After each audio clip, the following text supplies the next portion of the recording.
Welcome to Walk About the Galaxy, the chatty astronomy podcast where the science is universal, the opinions are personal, and the theme for this episode, for no reason whatsoever, is Greek mythology. We are Strange, Charm, and Top, the astroquarks, also known as Josh Caldwell, Addie Dove, and Jim Cooney. Coming to you from safe, sterilized zones in Orange County, Florida. Be sure to stick around at the end of the episode for some very important news. Our stumpers are mythological. Jim, as I said, the theme is Greek mythology for no reason whatsoever, just so everybody's clear on that. Jim, Cassandra, or, and I'm hoping I'm pronouncing this correctly, Helenus. Helenus spelled Helen, us. So you've got me there a little bit because I don't know who the heck Helenus is. I have very little knowledge of mythology in general. I must have missed that day of college, but yeah, Cassandra, I covered during one day, Jim. Really? How did you mythology one day? No. How did you end up on an astronomy podcast without any knowledge of Greek mythology? I don't know. When I was in college, everybody has to take like some kind of world history class, except I didn't because I was in some weird special program that I didn't have to do that. And I took some much more specific history class. So anyway, I'm an idiot. But I'm not an idiot, but I'm ignorant of mythology. But I think all those constellation names and everything, Orion, Perseus. Are those Greek or Roman mythology? I don't know. Perseus is somebody. Anyway, Cassandra has something to do with somebody who's not believed. So I'm going to go with that because I definitely feel in my marriage like I am Cassandra nearly You're the continuously. Cassandra. Yeah. Yeah. So Cassandra. You're such a Cassandra. Yeah. Right. That's the expression, right? No. It is. It is the expression. Such a Karen. No, the expression is you're such a Cassandra is somebody who's issuing warnings and nobody pays attention to them. Oh, it's the boy who cried wolf. Is it Cassandra? Well, except where there really was a wolf every time Cassandra said it. Yeah. Yeah. And it's and timely, so timely, Josh. Yeah, in Troy. And so as scientists, we are frequently playing the roles of Cassandra in that we are saying, hey, you might want to pay attention to like what's going on with the climate here. It's going to be pretty nasty. Or, hey, there's this nasty virus that's cropped up. Might want to get ready for that. And Cassandra was all in Troy was making these warnings. Oh, we're going to have this terrible battle or something. And but was always ignored. But what I didn't know was that she had a brother. And the brother is Helenus. Ah. And Helenus also had the gift of knowing who was their father. Probably they got this gift from a god, a Greek god. But anyway, Helenus, I believe, was Cassandra's brother, and he also had the gift of foresight and made the same warnings, and everybody believed him, of course. They were son of King Priam and Queen Hecuba of Troy. Okay. Apparently, by the way, Cassandra got cursed with that not being believed business by Apollo because she wouldn't have sex with him. Oh, hey. Also, according to Hashtag me too. Typically, Helenus was believed, but Cassandra wasn't. Right. Also, gender stereotypes. Mm-hmm. Right. Mm-hmm. Yep. Yay. Wow, this is starting out at such a happy foot, Josh. I'm glad we picked these as our all right. Well, stumpers. you're maybe yours can transition us to a slightly happier direction. Cool. Cupid or Psyche. Yeah. So I'm gonna choose Psyche because she's a woman. Okay. Go with that. I don't know. So Psyche, so Cupid is also known as Eros, though. So Cupid or Eros and Psyche are both also asteroids. Right. So that's a good. I know that. So we can return it to a space podcast now. Right. Great. Eros is one we've actually visited, right? We sent a ship there. We have. But also, Psyche is one we're about to visit. We're about to send a ship to, right? Yeah. That's right. Psyche is the one that's maybe a metal world. but it probably has a lot of not just metal on it. Right. But there's a lot of there's a lot of interesting results from Eros that like Josh and I talk about a lot for dust ponds and things like that. So, And Jim, I believe Zoe, your wife, knows something about Psyche and its Yeah, metal or she has potentially done some not so work on metal. that, published some work on that, and I think she's of the opinion that it's not nearly as metallic as many people believe. But So if it turns out that when they get there, and this is a mission specifically to discover, like to explore a metal world, and then when they get there and it turns out not so metal, she will have been the Cassandra there of you that go. whole oh, There you mission. go. Yeah. Well, today, believe it or not, we're talking about gas and bubbles on both the planetary and galactic scales. Somewhat. we're not just talking about them. But first, this episode of Walkabout the Galaxy is brought to you by Asclepius. Are you or a loved one feeling a bit under the weather? Well, this Greek god of medicine is here to advise you to embrace medicine, a mythological deification of the scientific application of medical practices. Asclepius will bring the iconic rod of Asclepius, complete with non-venomous serpent, to inspire you to follow your doctor's or other healthcare professionals' directives. Asclepius, trained by his father Apollo and the centaur Chiron in the medical arts, is ready to accompany you on your walk about the galaxy in good health and invites you to visit him in his current incarnation as the constellation Ophiuchus, the serpent holder. Asclepius, you're in good hands. I'll state. Correct. Ophiuchus is the 13th zodiac constellation.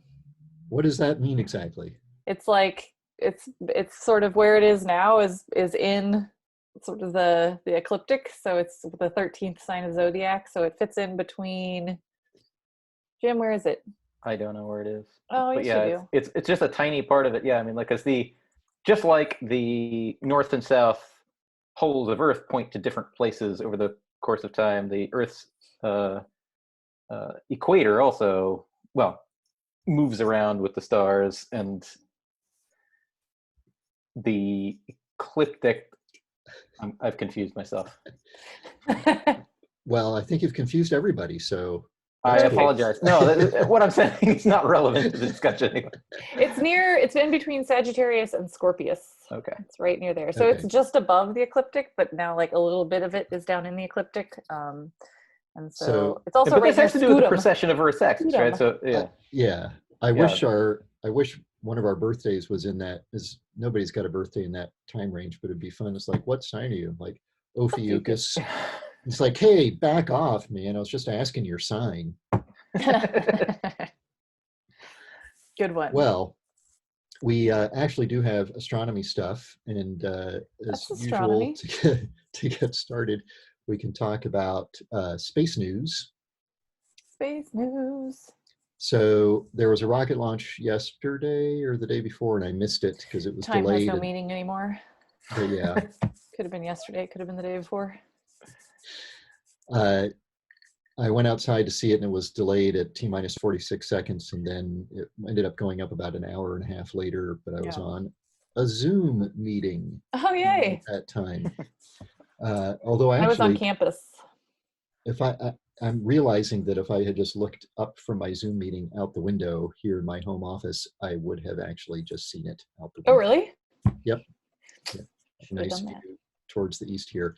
But speaking of rockets, SpaceX's Starship, which is their project to send large payloads and eventually people to distant destinations, including Mars. Elon Musk has really been pushing those folks at SpaceX to like get sort of assembly line scale production of these things going. Here's these very Flash Gordon-esque looking stainless steel, almost cartoonish rockets. Yeah, we talked about them a couple times ago because one of the last couple have exploded or imploded. I don't remember which one. There's been pressurized events Right. For the last couple, they haven't gotten too far off the ground. At least most of their pieces haven't gotten too far off the ground. Well, those were just pressure. I don't even think they were trying to launch those. Those were just Yeah. testing the pressure vessels. But the space news is that serial number 3 of Starship, Elon Musk tweeted a picture of it, and this one is supposed to get off the ground, not into space or into orbit, but to do some sort of low altitude hops to test that sort of maneuverability of it. And then the next one will be higher altitude flights. And then this is not like they're full-sized Starship. The full-size one has this ridiculous number of high-powered engines, like 27 or something, or more. Yeah. Maybe it's I should look this up. I think it's 27 Merlin engines. No, that's just the Falcon Oh, no, Heavy that's is 27. Falcon Heavy. It's Sorry. first the Starship uses the Raptor engine, which is Right. several times more powerful than the Merlin, and it is at some ginormous number of engines. In any event, that's on the road, and so launches while we're recording this in the midst of very much reduced and scaled back activity of the human species. A lot of activities are still proceeding, and launches and preparations for things like that are still going ahead. We've got a satellite. Addie and I have a satellite that we're waiting for it to be launched, and now we're wondering how all this is going to affect that, but we don't really know yet. To be fair, we've been waiting for a while for that one. So yeah. Which one is that? That's the CubeSat. CubeSat. All right. Yeah. That is when is it scheduled to launch? Yes. Yes. Undisclosed date. Also sort of unclear date. Yeah. Fair enough. We'll have lots of updates as we get closer to it, though. It'll be on the first operational flight of a new rocket called the Launcher 1 from Virgin Orbital. So it's an air-launched rocket that's carried up by a modified 747, dropped from the plane at 40,000 feet or so, and then blasts into orbit to carry small satellites. Nerd news. I saw that the Super Guppy was flying again recently. This is the big giant plane that transports things like the Orion capsule and some other vessels typically. I think it was for Orion. They had done a bunch of tests, and Super Guppy was going to move it back to some different location. I always love tracking when that one's flying. I've seen it a few times at the airport, and it's so weird looking. I love it. How many are there of those? I think there's just the one. Okay, like a NASA Super Guppy? Yeah, it's NASA's. It actually lives in El Paso, though. So when we've landed in El Paso a couple times when we go out for Blue Origin flights, I've seen it. Oh, really? Yeah. There's the European analog of that, or the Airbus analog of that, is called the Beluga. Oh, yeah. For its resemblance of its nose to a beluga whale.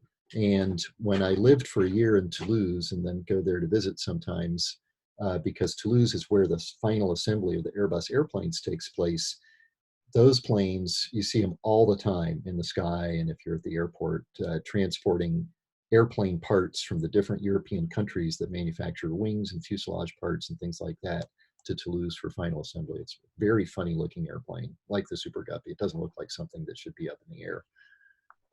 Yeah. Has all nerd activity been shut down or transformed into gaming during? Well, now we can. It's now time that we can watch everything that we've been looking to watch. I will mention, just for fun, there's a few things that I finally watched the first episode of Picard. Just the first? I mean, we finished the season. We just started this yesterday or whatever. So my beauty quirk is a very sleepy one. So if we start anything, she'll never get through more than 1 hour of anything. So it's not going to be watching all of them back to back. It's going to be slowly watching them. But I very much enjoyed the first one. And we also watched, remember you mentioned a few episodes ago, the French time travel-y one? Yes, Twice Upon a Time. Or second, something like that? Twice Upon a Time. Twice Upon a Time. I was frustrated by that one. Did you watch the whole series, all 4 yeah, episodes? but it's like 4 episodes or something, and it did not wrap things up in any reasonable way. And so I'm angry with you. Oh no. Oh, I think I was pretty fair and frank in my description of it, that you should have been given fair warning about what kind of experience you would be in for if you watched that show. I see. He doesn't seem like I was he's buying it. unprepared. You were not yeah, prepared. it was good in some respects, but it frustrated me in others. So Yeah. hopefully they'll Yeah. come out with a second season. I don't know. I I'm thought a season not of things holding used to be like 40 episodes, and now it's 4. I know. Well, that's I'm much more like I mean, most things miniseries. on the BBC have had episode like shows that are, I don't know, 6 or 11. They're sort of random Europe numbers. is weird. I don't know. No offense to our Yeah. European listeners. No It's offense to our just European. Yeah, different. that's so short. These things. I don't know. Oh man, the show we've been watching a lot of is this show. It's not like nerdy necessarily at all, but it's very funny. So it's called Taskmaster. It's a British it's a British comedy show, but it's basically like 5 comedians, and there's 8 episodes or something like that, and they have to complete tasks that are like ridiculous, hilarious things, and then they compare them to each other, and they show them. And so during all this quarantine stuff, they're actually putting up home tasking efforts that you can do on, and then you can make little 20-second videos of you, and they'll judge them on YouTube. Taskmaster. Taskmaster. What's it on?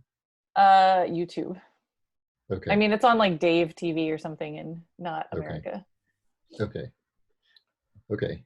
Cool. Well, yes, as you said, Jim, it is a time when people are catching up on a lot of that viewing stuff. So the other, I can't remember, we talked about a couple of sort of obscure time travel things. Twice Upon a Time was one. That's one where this guy gets a mysterious wooden box and crawls through it into his past. And it would be tempting to say, which leads to hilarious hijinks, but it doesn't lead to hilarious hijinks. It's not hilarious at all.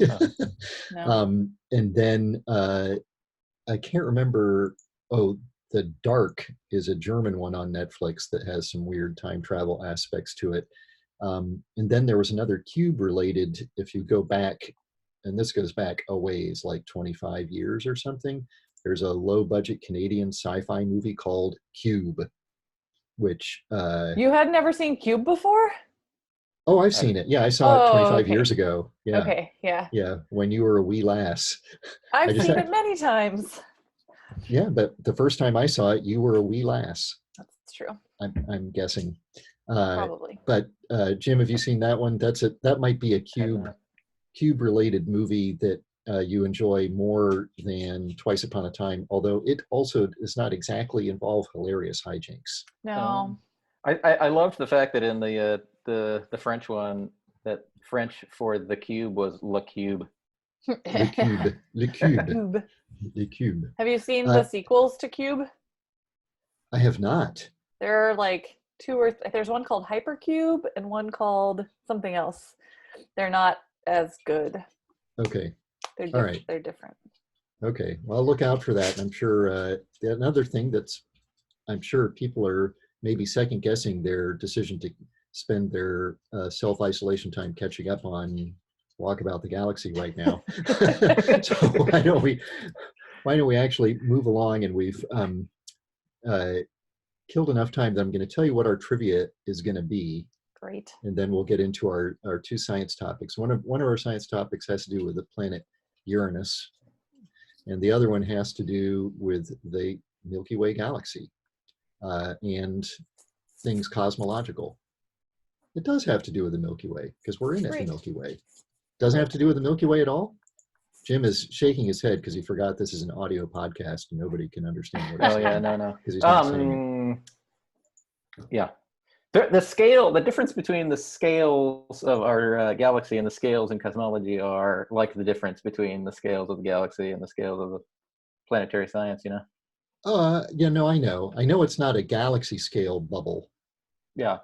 But it's because we're in that bubble. Yeah. Okay. But it's a fair point because also the Earth is in the bubble, so I could have just as easily said it's related to the Earth as it is to the Milky Way. Is it better to be in a bubble or in a cube? Le cube. Le cube. All right. Well, our trivia is since Jim was saying the French word for cube is the same as the English word for cube, that is a good segue to our trivia, which is both Greek mythology related and word etymology related. So I am going to give you a list of Greek or Roman gods or demigods together with their thing. So like for Zeus, his thing is god of thunder, lightning, or something like that. So their thing, and an English word that comes from that god's name. Okay. And your challenge is for each one of these to determine whether it is true or BS. Okay. Both for whether or not it's a god and for whether or not it's the word actually comes from that god's name. Got it? So what I'll do is I'll give you as an example, the first one on the list is obvious and easy. So the first one would be Eros, god of love and sex, and is the origin or the basis for the word erotic. And then you would determine whether that's true or BS. True. True. True. Okay, that one is true. So here I'm going to just give you the list of the gods, then we'll come back and see what you think after we talk about Uranus, also a god, but not part of the trivia. Morpheus, god of dreams, origin of the English word morphine. Hygeia, goddess of cleanliness, and the English word coming from her name, hygiene. Deliria, goddess of nightmares, and the English word coming from that being delirium. Pan, source of woodland noises, and the English word panic. Panacea, goddess of healing, and origin of the English word panacea. Memnon, god of memory, and source of the English word mnemonic. Hypnos, one of many gods or demigods of sleep, and source of the English word hypnotism. I think I said Hinglish. And finally, Cacophilus, god of mayhem, and source of the English word cacophony. Now, are you going to tell us how many of those you did make up? No. When we get it right or wrong, he will. Yeah. Yeah. Cacophony, also a word used to describe walkabout the galaxy. Just kidding. So the cacophonous podcast. let's talk about old gas bubbles blurping out of Uranus. Oh, okay. Okay. Yeah, let's. So there's a study that actually came out I don't know, a few months ago, but it's gotten some press recently, maybe because there's not a lot else gets coming out right now, but it's actually data that it's a paper that reanalyzed Voyager II data. So Voyager II was a mission that was before my lifetime. Don't have to rub it in. But so when did it fly by Uranus? 1980. January 24th, 1986. Oh, that was precise. Just days, I think 2 days before the Challenger disaster. Oh, yeah. That was during my first year of grad school, and the data collected in that flyby was the source of most of my PhD dissertation. That's why you know the date so precisely.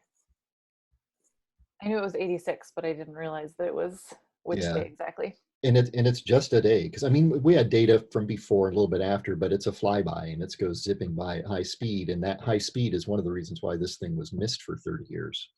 Yeah, so I mean, more recently we have examples from like the New Horizons mission, right, which has flown by a bunch of the outer solar system things very quickly. So even though the Pluto mission New Horizons went to Pluto, it was a very quick flyby. So actually most of the data of Pluto was only a few hours of data. And then when it flew by Eros, it was even less time, I think, right?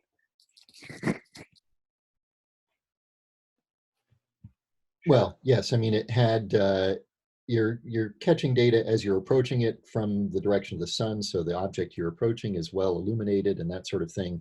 So you've got what's called the approach phase of the Yeah. mission, where you're sort of taking these distant observations, and then for these things that are far from the sun in a flyby, once you're past it, you can't see it in visible light anymore because you're on the opposite side of it from the sun. There are certain measurements that can be made there on Yeah. the other side, but you're really talking about hours for the super high resolution, the best images, but maybe a few days or a week of kind of the exciting time of leading up to it and starting to see things that haven't been seen before. Yeah, it's like, So, so they've done a couple of cool look back images and you can see some other effects. But so this data is from Voyager 2 though, and it is sort of the only mission that's really done a flyby of Uranus. So yep. if there's data from there, it must be from Voyager 2, although there's a lot of people that want to change that.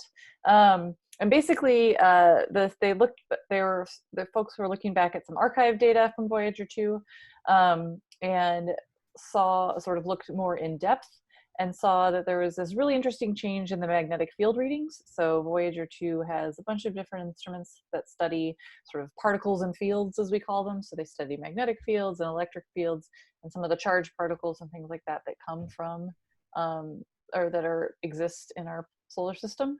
And so they were looking at this magnetic field information, and the reason they didn't see it before was because most of the data that had been looked at was sort of at a lower resolution, so it was a more spaced out, and this was just a sort of a quick blip, so it only lasted about a minute in this sort of 45-hour chunk of time when it was doing a flyby of Uranus.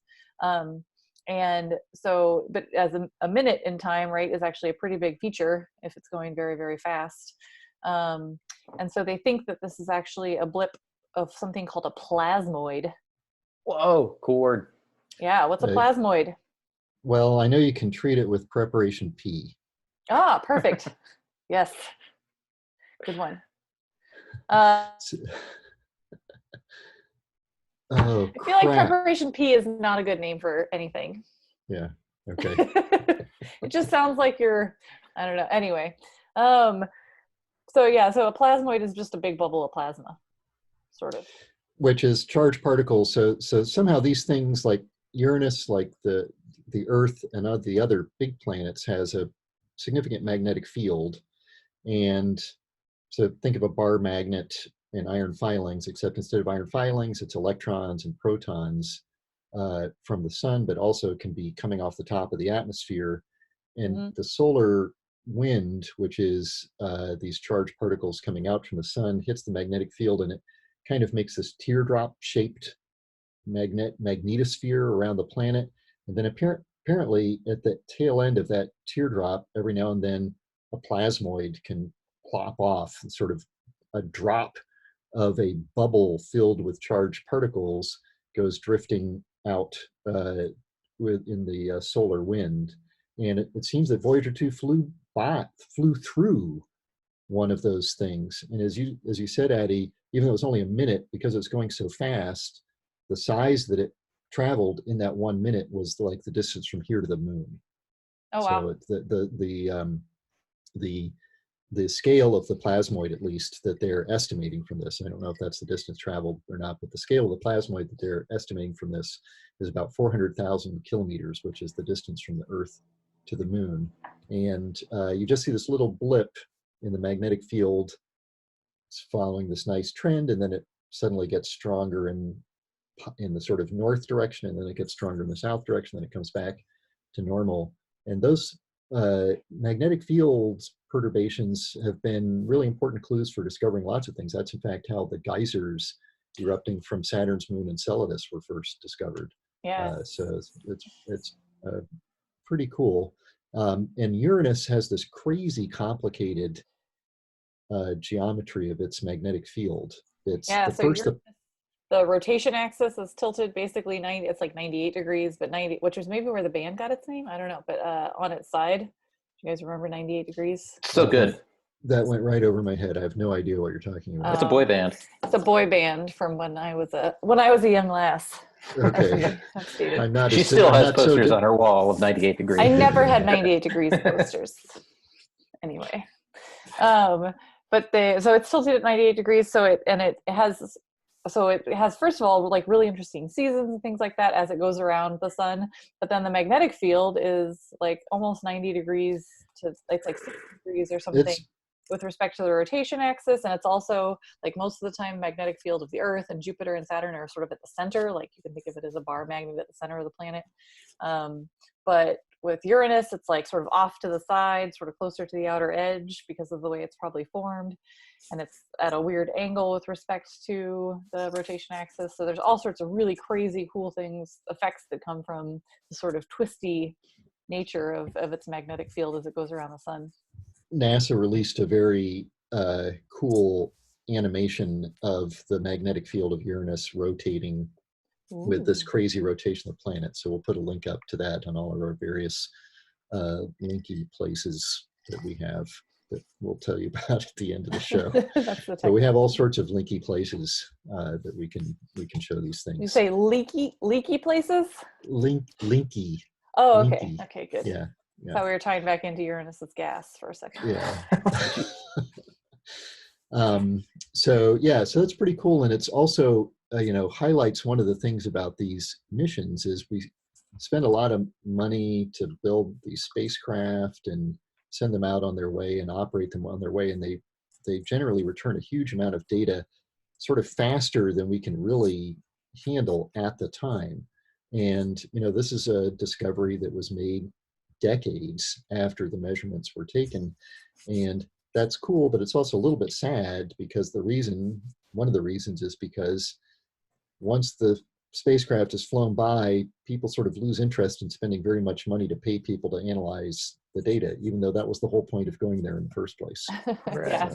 But fortunately, we have within NASA, we have some programs to do sort of archive analysis and things like that. So you can get some funding to do these analyses. Right. But it's not as flashy. Yeah. And I'm not sure how, if this research was sponsored in that way or not, but yes, there are those programs, but there are probably lots more hidden gems in old planetary mission data waiting for enterprising students and others to uncover. Yeah. I mean, not just planetary, all of the missions that we've sent up there. I mean, every satellite we've put up there, every mission we've sent out there has collected huge amounts of data, and all of it. I'm sure there's hidden gems in all of it. Yeah. And so to sort of go back to sort of what this tells us is that it might be a way to like lose mass from Uranus. So I think people are probably looking at a lot of this data in terms of like, if we want to send more missions there right now, right, what can we still eke out of the old data? I think there's sort of an uptick in analysis when you're thinking about doing new missions to planets. And then once we have a new mission, there might be good comparisons that folks can do. Most of the comparisons right now with Uranus are from like Hubble and other Earth-based observations. Absolutely. Yeah, there is a lot of discussion now about perhaps sending another mission to Uranus and or Neptune. And Voyager II, after it flew by Uranus, flew by Neptune in August of 1989. And only 3 years later. That's so fast. I know. Yeah, it was zipping along. That was a special time, right? Because there was sort of a planetary alignment. Right. This famous astrologers were freaking out, and and I remember that flyby well. It was right before I graduated, but in August of '89, I went out to JPL for that flyby. But I got a tour of the set of Star Trek: The Next Generation while they were filming season 2. Oh, wow. Season 3. Maybe they were filming season 3, but season 3 hadn't aired yet. I think that's what it was. And I remember the episode. It was a duck blind episode. I can't remember the title.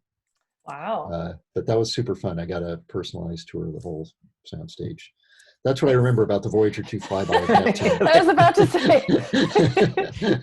It was a memorable event of Neptune flyby. Yes. Yeah. All right, Jim, tell us about the thing that isn't having anything to do with the Milky Way. Well, we have on the podcast before discussed a number of times the measurement of the Hubble constant. So this is a measurement of how Not quick. this again. Yeah, this again.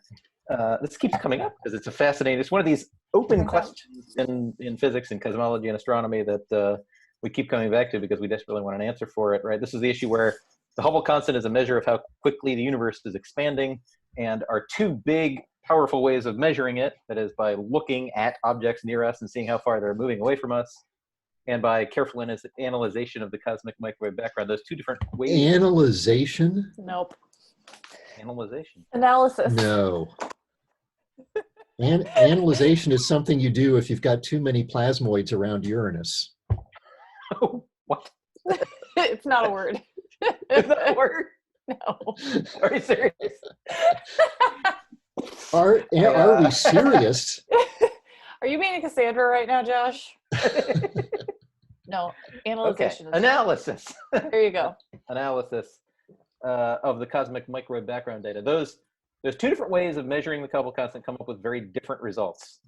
Something like 5 sigma, so that's meaning the chances of them actually being the same result are, I don't know, it's like 90-some-odd% chance that that's not the same result, that they're very different things. That's a problem. The chance that the same quantity has been measured, but by random chance happen to give slightly different values is unlikely at greater than the 99% level. Right. And so we're wondering what the problem is, right? Is it some fundamental physics thing that we're missing? It could just be a big giant error in one of the ways that we're using to measure the Hubble constant. Or it could be, a new paper has suggested that it's neither of those things, that it's just that our local universe, the universe that's fairly nearby us. Is it within the quarantine radius?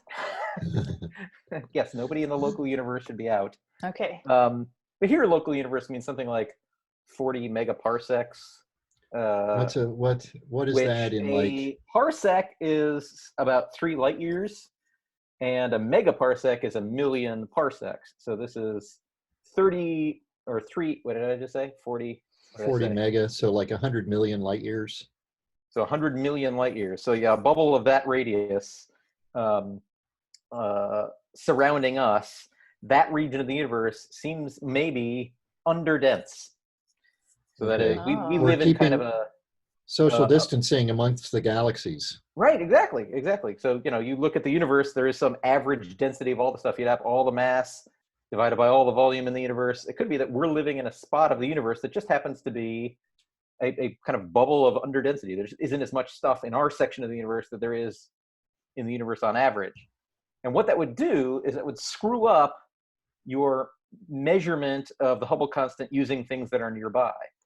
Basically, what the way in which we measure the Hubble constant for stuff nearby is find out how far away those things are by using things like Cepheid variable stars that you learn about in astronomy class, where Cepheid variable stars allow you to measure the distance. If you can find one of those, these are big, giant, super bright pulsating stars that if you could find one and find out how fast it's pulsating, and you can see my hands pulsating, then you know how bright it is. And if you know how bright it is, you know how far away it is. And so you use that as a kind of anchor for your measurements of other distances, these distances to supernovae. Well, it turns out if all of that stuff is being measured in this underdense bubble, then your use of those measurements to things that are further away is going to be screwed up, because the universe further away is denser, and that means the geometry of the universe further away is different, which means that the measurements you're using are not right, which means you're going to measure an incorrect Hubble parameter. Okay. Did that make any sense? Was that what I did, just rambling? Yeah, no. Yeah. Okay, interesting. So, we spend the general idea of modern astronomy is there's nothing special about our place in the universe, right? That was the sort of beginning with the Copernican revolution. We're not the center of the universe.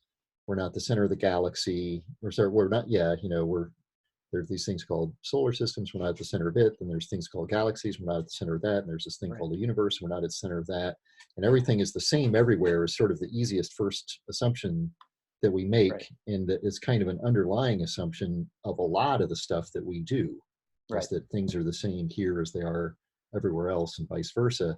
Right. And, but of course, there's, when we look at the universe, it's lumpy and granular at some level. So, right. So you have to ask the question: how big a lump, how big a blob do you have to get so that you're pretty much guaranteed it's going to be the same as every other blob that's of that same size? And it may we really do believe the universe on the grandest scales is like that, is uniform, smooth, right? Smooth. But turns out that the bubble you need to take in order to make sure that that bubble is about the same as every other bubble is larger than the bubble of stuff that we use to measure. I see. Because the So it's universe kind of is so like huge, and our ability to like see Cepheid variable stars is very limited. You can't see them that far away, and even type 1 supernovae, you can't. The ones that we use to kind of anchor our measurements aren't that far away, and so we may be biasing ourselves because we live in a slightly underdense part of, not even slightly, a fairly underdense part of the universe. So who knows? So you could easily make the argument that this 5 sigma discord between the two measurements of the Hubble constant is really a 5 sigma measurement of the fact that we live in an underdense part of the universe. Okay, cool. So who knows? Now the way you could check that, right, by just like looking at all the stuff. I see where all the galaxies are and see, are we living in an, unfortunately, things that are very far away are hard to see. And so we can only really well map out the stuff that's nearby and not the stuff that's way past 40 megaparsecs. And so because of that, we can't really yet like directly determine if it's true that we live in an underdense part of the universe. Right. Yeah. Interesting. Yeah, it's hard for me to walk outside here in Orlando and figure out whether or not it's less dense than New York just by looking with my own eyes. That's right. Don't walk outside. Stay inside. You can walk outside. It's fine. Just stay in your yard. To send a probe.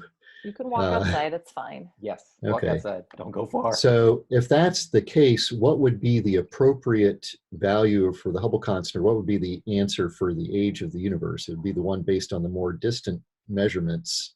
Right. So that would be, so the Planck satellite one, the cosmic microwave background measurement would be the more likely to be correct universally, because the cosmic microwave background is coming to us from everywhere in the distant universe. And so that one would be the more universally acceptable one.